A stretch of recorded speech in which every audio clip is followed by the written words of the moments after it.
আজকের এই ব্লগে আপনাদেরকে আমি দেখাতে চলেছি কিভাবে একদিনে দক্ষিণেশ্বর, বেলুড় মঠ এবং আদ্যাপীঠ কিভাবে একসাথে একদিনে ঘুরতে পারবেন এবং কিভাবে যাবেন, কোথা থেকে কুপন কাটবেন এবং প্রসাদে আপনি কোথায় কি খেতে পারবেন তার যাবতীয় ডিটেলস। তো চলো শুরু করা যাক তবে আজকের এই ব্লগ। সকাল 4:30 ট্রেন, এখন বাজে 4:22। দৌড়াতে দৌড়াতে যাচ্ছি, চারিদিক পুরো ফাঁকা, কোনো লোকজন নেই। দৌড়াতে দৌড়াতে ট্রেন ধরার জন্য যাচ্ছে। আপনারা যারা শিয়ালদা থেকে লোকাল ট্রেনে দক্ষিণেশ্বর যেতে চান তারা একটু সকাল সকাল চলে আসুন। আমরা যেমন সকাল 6:05 শিয়ালদা থেকে দক্ষিণেশ্বরগামী ডানকুনি লোকাল ধরেছিলাম। ট্রেন মোটামুটি বেশ ফাঁকাই ছিল, কোনো রকম কোনো অসুবিধা হয়নি। সকাল সকাল আমরা 6:30টার মধ্যে আমরা দক্ষিণেশ্বর স্টেশনে চলে আসি। আর একটা কথা বলে রাখি আপনাদেরকে, আপনারা যখন শিয়ালদা থেকে ট্রেনে উঠবেন চেষ্টা করবেন যেন ট্রেনের প্রথমের দিকে ওঠার, তাহলে দক্ষিণেশ্বর স্টেশনে নেমে একটু কম হাঁটতে হবে। স্টেশন শেষেই ডান দিকে গেলে এরকম একটা রাস্তা ক্রস করবেন, করে বাঁ দিক থেকে সোজা গেলেই স্কাই ওয়াক পেয়ে যাবেন। স্কাই ওয়াক থেকে একদম নিচেই রয়েছে, একদম স্কাই ওয়াক থেকে নিচেই একদম শেষের মাথাতেই রয়েছে দক্ষিণেশ্বরের মন্দিরে যাওয়ার প্রবেশ পথ। সবাইকে পিছনে রেখে আমরা এত জোরে হেঁটেছি, সবাই পিছনে রয়ে গেছে।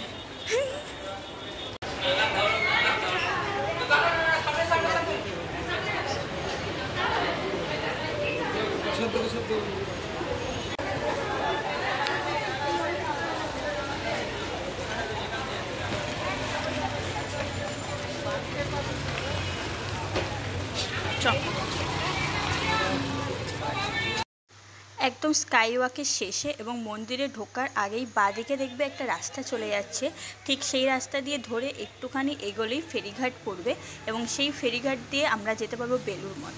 তো তার ডিটেলস আমি যাবতীয় ডিটেলস আমি ভিডিওতে পরে দিয়ে দিচ্ছি।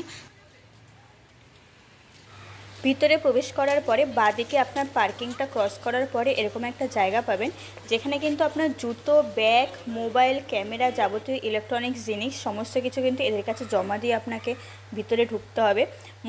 কোনো রকম মোবাইল, ক্যামেরা, কোনো রকম ইলেকট্রনিক্স জিনিস কিন্তু মন্দিরে অ্যালাউ নেই। তো আপনাদের জুতো থেকে শুরু করে ব্যাগ, মোবাইল, ক্যামেরা সমস্ত কিছু এখানে জমা দিন। জমা দিয়ে ভগবানের জন্য আপনারা যে প্রসাদ কিনবেন সেই প্রসাদ কিনতে এখানে চলে আসুন। আপনারা চাইলে কিন্তু আগে গঙ্গা থেকে হাত পা মুখ ধুয়ে এসেও প্রসাদ কিনতে পারেন। আবার এদের কাছে গঙ্গা জল থাকে, এরাও কিন্তু আপনাকে হাত ধোয়ার জন্য গঙ্গা জল দিয়ে দেবে।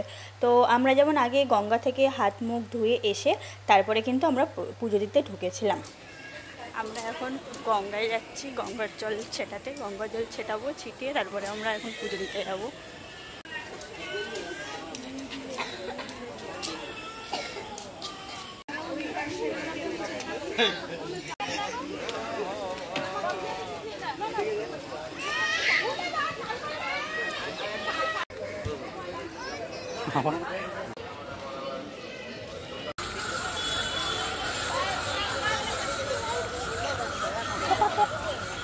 একদম ফাঁকায় ফাঁকায় পুজো দিলাম, বল।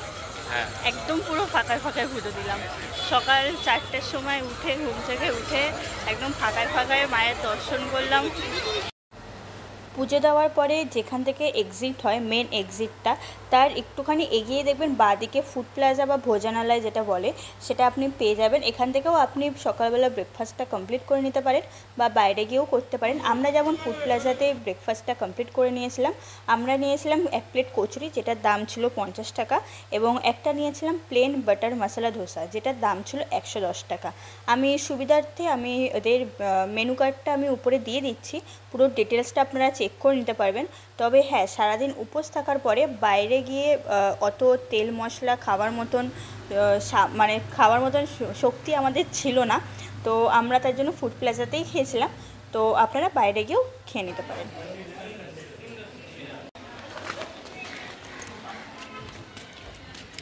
ফুড প্লাজা থেকে তারপরে বেরোলাম, আমরা মশলা ধোসা খেলাম আর কচুরি খেলাম। আমি খেয়ে মুখ শুদ্ধি চেবাতে চেবাতে এখন যাচ্ছি। এখানে দাঁড়ালাম একটুখানি। এই জায়গাটা বহুত ভালো লাগে আমার। পুজো দিয়ে বেরোনোর পর এখানে এসে আমি দাঁড়াই একটুখানি।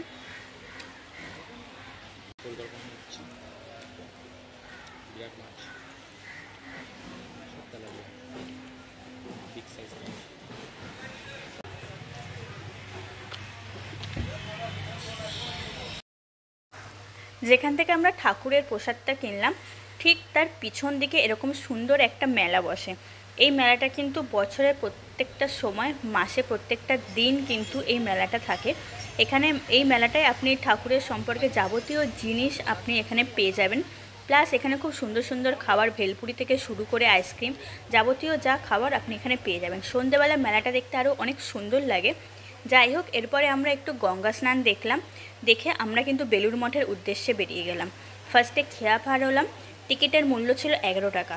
হ্যাঁ, বাই দ্য ওয়ে একটা কথা কিন্তু বলে রাখছি, টিকিট কিন্তু কেউ ফেলে দিও না, কারণ টিকিট কিন্তু ওরা আবার নামার পরে, নৌকা থেকে মানে লঞ্চ থেকে নামার পরে কিন্তু ওরা আবার টিকিটটা চেক করে। তো যাই হোক, আমরা বেশ সুন্দর গঙ্গার দৃশ্য দেখতে দেখতে আমরা বেলুড় মঠের উদ্দেশ্যে এগিয়ে চলেছিলাম। আর আরেকটা কথা বলে রাখি, কেউ লঞ্চের মাঝখানটায় না বসে দুই সাইডে যে সিটগুলো আছে সেখানে বসার চেষ্টা করো, তাহলে কিন্তু তোমরা গঙ্গার দৃশ্যটা আরও খুব সুন্দরভাবে উপভোগ করতে পারবে এবং বেলুড় মঠের বাইরে থেকে দৃশ্য আপনারা নিয়ে নিতে পারবেন।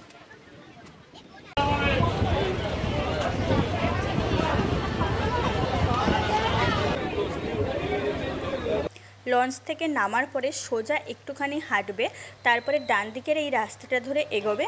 দেখবে তোমার মতন আরও অনেকেই এরকম সোজা রাস্তা ধরে এগোচ্ছে, জাস্ট তাদের পিছন পিছন তোমরা চলে আসো। 5 থেকে 7 মিনিটের ডিস্টেন্সে কিন্তু তোমরা বেলুড় মঠে ঢুকতে পেরে যাবে। আর একটা কথা বলে রাখি, এখন কিন্তু বেলুড় মঠে কোনো রকম ক্যামেরা ভিডিও করা অ্যালাউ নেই। আর একটা কথা বলে রাখি, বেলুড় মঠ কিন্তু 12টায় বন্ধ হয়ে যায়, তারপরে কিন্তু আবার সেই 4টেয় খোলে, তারপরে 4টে থেকে রাত 9টা অবধি মোটামুটি ওপেন থাকে। আর কুপন যদি তোমরা নিতে চাও তাহলে কিন্তু 11:30টার মধ্যে তোমাদেরকে কুপন কাটতে হবে। আর সকাল 11:10 থেকে 12টার মধ্যে কিন্তু তোমাদেরকে খেতে বসিয়ে দেওয়া হয়, প্রসাদ দেওয়া হয়। তো তোমরা কিন্তু এর মধ্যেই আসবে, নয়তো কিন্তু গেট যদি একবার 12টায় বন্ধ হয়ে যায় তোমাদের কিন্তু 4টে অবধি ওয়েট করতে হবে। তো এক্ষেত্রে আমি বলে রাখি, ভোগ প্রসাদে কিন্তু আমাদেরকে দিয়েছিল খিচুড়ি, আলুর তরকারি। যার যতটা পেট ভরে খাবে, যে যতটা চাইবে তাকে ঠিক ততটা দেওয়া হবে। আমরা এত খেয়েছি খেতে খেতে পুরো ঘেমে গেছি।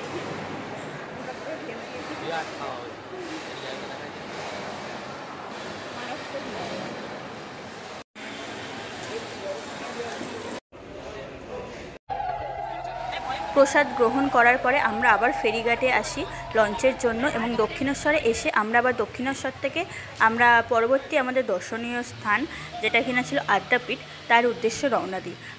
দক্ষিণেশ্বরে যে ফেরিঘাট আছে সেখানেই আপনারা অটোতে 15 টাকার বিনিময়ে কিন্তু আপনারা আদ্যাপীঠে চলে আসতে পারবেন। আমরা যে টাইমে আসি সেই টাইমে মোটামুটি বন্ধ ছিল। আদ্যাপীঠে কিন্তু সন্ধ্যে 7টা থেকে সন্ধ্যা আরতি হয়, সেটা আপনারা দেখতে কিন্তু মিস করবেন না, এটা আপনারা অবশ্যই আসবেন। তো টাইমটা সেরকমভাবে ম্যানেজ করে নেবেন প্লিজ। আর বেলুড় মঠ কিন্তু 4টে থেকে খোলে, যেটা বললাম, তার মধ্যে বন্ধ থাকে 12টা থেকে 4টে। যাই হোক, আবার আমরা আদ্যাপীঠে 80 টাকার বিনিময়ে আমাদের ভোগ প্রসাদ গ্রহণ করেছি আবার। তো ভোগ প্রসাদে ছিল অনেক কিছু, ছিল পোলাও, কুমড়োর বড়া, ভাত, ডাল, খিচুড়িটা খুবই সুন্দর হয়েছিল খেতে। তার সাথে একটা নানান ধরনের তরকারি দেওয়া ছিল, চাটনি, পাঁপড়, অনেক কিছু দেওয়া ছিল মাত্র 80 টাকার বিনিময়ে। গেটের বাইরে আবার আপনি কন্টেনার নিতে পারবেন, যেটা কিনার দাম ছিল 40 টাকা। 40 টাকার বিনিময়ে ওরা আপনাকে 4টে কি 5টা কন্টেনার দেওয়া হবে, সব কিছু প্রসাদ যাতে আপনি আপনার বাড়িতে নিয়ে যান তার মতন করে।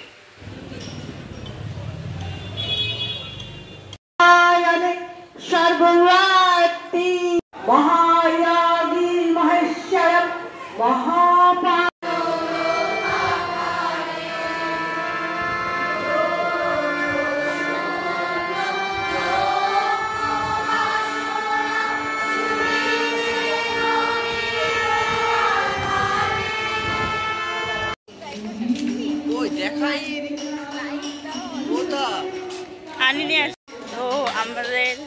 আমরা কোথায় কোথায় গেলাম? আমরা ফার্স্টে আমরা প্রথমে দক্ষিণেশ্বর গেছিলাম। দক্ষিণেশ্বরের পরে আমরা বেলুড় মঠ থেকে আদ্যাপীঠ, আর এখন 3:58 ট্রেন ধরবো দক্ষিণেশ্বর থেকে শিয়ালদা। সেই সকাল 3টের সময় ঘুম থেকে উঠেছি, আর এখন ঘুম চোখে, আর এখন আবার 3:58 ট্রেন ধরবো। ফাইনালি আমরা দক্ষিণেশ্বর থেকে কমপ্লিট করে বাড়ি যাচ্ছি। পুজো দেওয়া কমপ্লিট, সব কমপ্লিট, ছাতা হারিয়ে গেছে। যাই হোক, এখন আমরা বাড়িতে যাচ্ছি, পুরো টায়ার্ড হয়ে গেছি, বহুত টায়ার্ড আমরা। তো এই ব্লগটা আমি এখানেই শেষ করছি, দেখা হবে নেক্সট কোনো ভিডিওতে, নেক্সট কোনো ব্লগে। ততদিন অবধি thank you, tata, bye by.